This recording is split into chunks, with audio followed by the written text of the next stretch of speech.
Casa Velha, de Machado de Assis, capítulo 9. No dia 20, achei, com efeito, tudo mudado. Lalau, suspeitosa e triste. Félix, retraído e seco. Este veio contar-me que se passara, e acabou dizendo que o estado moral da menina pedia a minha intervenção. Pela sua parte, não devia querer mudar de maneiras com ela, para não entreter um sentimento condenado. Não ousava também dar-lhe a notícia da situação nova, mas eu podia fazê-lo sem constrangimento e com a vantagem para todos. Não sei, disse eu depois de alguns instantes de reflexão. Não sei. Sua mãe? Mamãe está perfeitamente bem com ela. Parece até que a trata com muito mais ternura. Não lhe dizia eu? Mamãe é muito amiga dela. Não lhe terá dito nada? Creio que não. E depois de algum silêncio, nem lhe diria ela mesma. Há confissões difíceis de fazer a outros e impossíveis a ela. Digo fazê-las diretamente à pessoa interessada. Vamos lá, tire-nos desta situação duvidosa. Bem, verei. Não afirmo nada. Verei. Estávamos na sala dos livros. Lalau apareceu à porta. Parou alguns instantes, depois veio afoitamente a mim, expansiva e ruidosa, mas de propósito, por pirraça, tanto que não me falava com atenção em mim, mas dispersa, e olhando de modo que pudesse apanhar os gestos do rapaz. Este não dizia nada, olhava para os livros. Lalau perguntou-me o que era feito de mim, por onde eu tinha andado, se era ingrato para ela, se esquecia, afirmando que também estava disposta a esquecer-me, e já tinha um padre em vista, um cônego, muito feio, cabeça grande. Tudo isso era dito por modo que me doía, e devia doer a ele também. Certo é que ele não se demorou muito na sala. Foi até a janela por alguns instantes. Depois disse-me que ia ver os cavalos e saiu. Lalau não pôde mais conter-se. Logo que ele saiu, deixou-se cair numa cadeira, ao canto da sala, e rompeu em lágrimas. A explosão atordoou-me. Corri para ela. Peguei-lhe nas mãos. Ela pegou nas minhas. Disse que era uma desgraçada, que ninguém mais lhe queria, que tinha padecido muito naquele dia, muito, muito. Nunca falamos do sentimento que a acabrunhara, mas não foi preciso começar por nenhuma confissão. Não compreendo nada, dizia ela. Sei só que sofro, que choro e que me vou embora. Por quê? Sabe o que há? Não lhe dei resposta. Ninguém sabe nada, naturalmente, continuou ela. Quem sabe tudo já lá vai caminhando para a roça. Devia ser assim mesmo. Eu não valho nada, não sou nada, não tenho avó baronesa, sou uma agregadazinha. Mas então, por que enganar-me tanto tempo? Para caçoar comigo? E chorava outra vez. Por mais que eu, defronte dela, em pé, lhe dissesse que não fizesse barulho, que podiam ouvir. Ela, porém, durante alguns minutos, não entendia nada. Quando cansou de chorar, enxugou os olhos, estava realmente digna de lástima. A expressão agora era só de dor e de abatimento. Desaparecera a indignação da moça obscura, que se vê preterida por outra de melhor posição. Sentei-me ao lado dela. Disse-lhe que era preciso ter paciência, que os desgostos eram a parte principal da vida, os prazeres eram a exceção. Disse-lhe que tudo o que a religião lhe podia lembrar para obter, que se resignasse. Lalau ouvia com os olhos parados, ou olhando vagamente. Às vezes interrompia com um sorriso. Urgia contar-lhe tudo, mas aqui confesso que não achava as palavras. Era grave a notícia. O efeito devia ser violento, porque conquanto ela cuidasse estar abandonada por outra, a esperança lá se aninhara, nalgum recanto do coração, e nada está perdido enquanto o coração espera alguma coisa. Mas a notícia da filiação era decisiva. Não sabendo como dizê-lo, Prossegui na minha exortação vaga. Ela, que a princípio ouvia sem interesse, olhou de repente para mim e perguntou-me se realmente estava tudo perdido.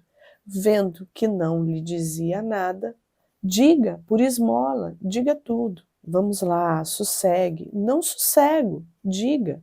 Enquanto não sossegar, não digo nada. Escute, Deus escreve direito por linhas tortas. Quem sabe o que estaria no futuro? Não entendo. Diga. Em verdade, não se podia ser menos hábil ou mais atado que eu. Não ousava dizer a coisa e não fazia mais que aguçar o desejo de a ouvir. Lalau instou ainda comigo. Pegou-me nas mãos, beijou-nas e esse gesto fez-me mal, muito mal. Ergui-me, dei 2 passos e voltei dizendo que, não agora, por estar tão fora de si, mas depois, lhe contaria tudo, tudo o que era uma coisa muito grave. Grave? Diga-me já, já! E pegou-se a mim, que lhe dissesse tudo. Jurava não contar nada para ninguém. Se era preciso guardar segredo, mas não queria ignorar o que era. Não me dava tempo. Se eu abria a boca para adiar, interrompia-me que havia de ser logo, logo, e falava-me em Deus de Nossa Senhora. Perguntava-me se era assim que dizia ser padre. Promete ouvir-me quieta?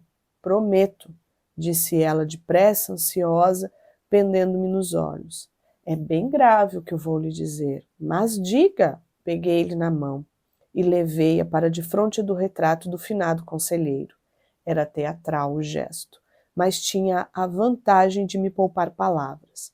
Disse-lhe simplesmente que ali estava alguém que não queria, o pai de ambos. Lalau empalideceu, fechou os olhos, ia a cair. Pude sustentá-la a tempo. Lalau tinha o sentimento das situações graves. Aquela era excepcional. Não me disse nada depois da minha revelação. Não me fez pergunta nenhuma. Apertou-me a mão e saiu. 2 dias depois foi para a casa da tia, a pretexto de não sei que negócio de família, mas realmente era uma separação. Fui ali vê-la, achei-a abatida. A tia falou-me em particular, perguntou-me se houver alguma coisa em casa de Dona Antônia. A sobrinha, interrogada por ela, respondeu que não. Quis ir à casa velha, mas foi a própria sobrinha que a dissuadiu, ou antes que lhe impôs que não fosse. Não ouvi nada, foi a sua última palavra. O que há é que é tempo de viver em nossa casa e não na casa dos outros. Estou moça, preciso de cuidar de minha vida. Dona Mafalda não achava própria esta razão. A sobrinha era tão amiga da casa velha e a família de Dona Antônia queria-lhe tanto que não se podia explicar daquele modo uma retirada tão repentina. Nunca lhe ouvira o menor projeto a tal respeito. Acresce que, desde que viera, andava triste, muito triste. Todas essas reflexões eram justas. Entretanto, para que ela não chegasse a ir à casa velha, disse-lhe que a razão dada por Lalau, se não era sincera, era em todo caso boa. Pensava muito bem querendo vir para casa, eram pobres, ela devia acostumar-se à vida de pobre e não à outra, que era abundante e larga, e podia criar-lhe hábitos perigosos. Nada lhe disse a ela mesma, nem era possível. Falamos juntos os 3 na sala de visitas, que era também a de trabalho. Lalau procurou disfarçar a tristeza, mas a indiferença aparente não chegou a persuadir-me. Concluí que o amor lhe ficara no coração, a despeito do vínculo de sangue, e tive horror à natureza. Não foi só a natureza. Continuei a aborrecer a memória do homem, causa de tal situação e de tais dores. Na casa velha fui igualmente discreto. Dona Antônia não me perguntou o que se passara com elas, nem com o filho, e pela minha parte não lhe disse nada. O que ela me confiou, dias depois, é que a viagem de Félix à Europa era já desnecessária. Cuidava agora de casá-lo. Falou-me claramente dos seus projetos relativos à sinhazinha. Parecera-lhe a escolha excelente. Eu inclinei-me, aprovando. Passaram-se muitos dias. O meu trabalho estava no fim. Tinha visto e revisto muitos papéis e tomara muitas notas. O coronel voltou à corte no meado de setembro. Vinha tratar de umas escrituras. Notou a diferença da casa, onde faltava a alegria da moça e sobrava a tristeza ou alguma coisa análoga do sobrinho. Não lhe disse nada. Parece que Dona Antônia também não. Félix passava uma parte do dia comigo, sempre que eu ali ia. Falava-me de alguns planos relativamente a indústrias ou mesmo à lavoura. Não me lembro bem. Provavelmente era tudo misturado, nada havia nele ainda definido. Lembramo-nos que já andara com ideias de ser deputado. O que ele queria agora era fazer alguma coisa que a aturdisse, que lhe tirasse a dor do recente desastre. Neste sentido, aprovava-lhe tudo. Parece-me que o tempo ia fazendo algum efeito em ambos. Lalau não ria ainda, nem tinha a mesma conversação de outrora. Começava a apaziguar-se. Ia ali muita vez, às tardes. Ela agradecia-me, evidentemente, a fineza. Não só tinha a afeição, como achava na minha pessoa um pedaço das outras feições da outra casa e do outro tempo. Demais era-me grata, posto que o destino me tivesse feito portador de más novas e destruidor de suas mais íntimas esperanças. A ideia de casá-la entrou desde logo no meu espírito, e nesse sentido falei à tia, que aprovou tudo, sem adiantar mais nada. Não conhecia o Vitorino, o filho do segeiro, e perguntei-lhe que tal seria para marido. Muito bom, disse-me ela, rapaz sério e tem alguma coisa por morte do pai. Tem alguma educação? Tem. O pai até queria fazê-lo doutor, mas o rapaz é que não quis. Disse que se contentava com outra coisa. Parece que está escrevendo de cartório. Escrevente, não sei como se diz. Mentando, paramentando, juramentado, isso mesmo. Bem, se puder falar com ela, sem dizer tudo, assim, a modo de indagação, verei, deixe estar. Dias depois, Dona Mafalda deu-me conta da incumbência. A sobrinha nem queria ouvir falar em casar.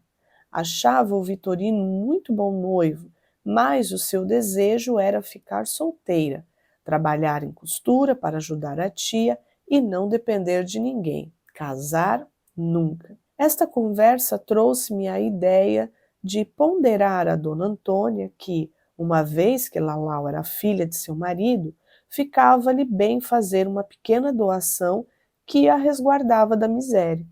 Dona Antônia aceitou a lembrança sem hesitar. Estava contente com o resultado obtido que podia fazê-lo. Confessou-me, porém, que o melhor de tudo seria feito a doação. Passados os tempos e casado o filho, voltar a menina para a casa velha. Tinha grandes saudades dela. Não podia viver muito tempo sem a sua companhia. Repetia a última parte a Lalau, que a escutou comovida. Creio até que ia brotar-lhe uma lágrima, mas reprimiu-a depressa e falou de outra coisa. Era uma terça-feira. Na quarta, devia eu ultimar os meus trabalhos na casa velha e restituir os papéis, quando fiz um achado que transtornou tudo. Este foi o capítulo 8 de Casa Velha, de Machado de Assis. Eu vou deixar na descrição desse vídeo o link com todos os vídeos de todos os capítulos para que você possa ouvir cada um deles. Não se esqueça de deixar o like, de se inscrever no canal para continuar recebendo os nossos conteúdos. Até os próximos capítulos. Tchau!